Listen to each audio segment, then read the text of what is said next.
ভাইরাসের মাধ্যমে প্রতারণায় কোটি টাকার মালিক। শুনতে অবিশ্বাস্য মনে হলেও এমন ডিজিটাল প্রতারণার সাক্ষী হয়েছে যুক্তরাষ্ট্র, যাতে বাংলাদেশ নামের সঙ্গে জড়িয়েছে কলঙ্কের দাগ। সম্প্রতি ওয়েস্ট ভার্জিনিয়ার আপশোর কাউন্টি থেকে প্রবাসী বাংলাদেশি যুবক নিয়ামত উল্লাহকে গ্রেপ্তার করা হয়।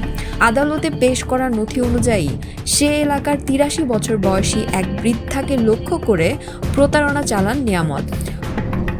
প্রথম ধাপে বৃদ্ধার কম্পিউটারে ভাইরাস ছড়িয়ে ব্যাংক অ্যাকাউন্টের প্রবেশাধিকার নেওয়া হয়।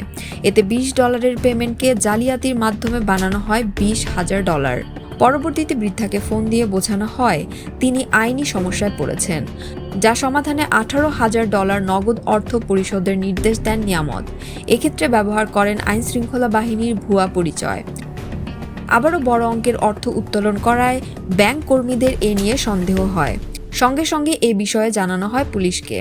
এর মাত্র দুদিনের মাথায় নিয়ামতকে হাতে নাতে আটক করে পুলিশ। এ সময় তার গাড়ি তল্লাশি করে পাওয়া যায় $1,30,000 স্বর্ণের মুদ্রা এবং ইলেকট্রনিক ডিভাইস। তদন্তে জানা যায়, করোনা মহামারীর সময় থেকেই প্রতারণা শুরু করেন নিয়ামত। সে সময় তার নেতৃত্বে প্রতারক চক্রটি আইন শৃঙ্খলা রক্ষাকারী বাহিনীর ভুয়া পরিচয়ে হাতিয়ে নেন বিপুল অর্থ। বর্তমানে জামিন মঞ্জুর করে নিয়ামতকে $6 লাখ জামানতের শর্তে মুক্তির নির্দেশ দিয়েছেন আদালত। চক্রের বাকি সদস্যদের ধরতে এখনও মামলার তদন্ত যৌথভাবে চালিয়ে যাচ্ছে FBI, স্টেট অ্যাটর্নি জেনারেলের দপ্তর এবং অভিবাসন কর্তৃপক্ষ। ভিডিও ভালো লাগলে লাইক, কমেন্ট এবং শেয়ার করতে ভুলবেন না এবং এমন আরও তথ্যবহুল কন্টেন্ট পেতে চ্যানেল ওয়াশিংটন বাংলা টিভিতে এক্ষুনি সাবস্ক্রাইব করুন।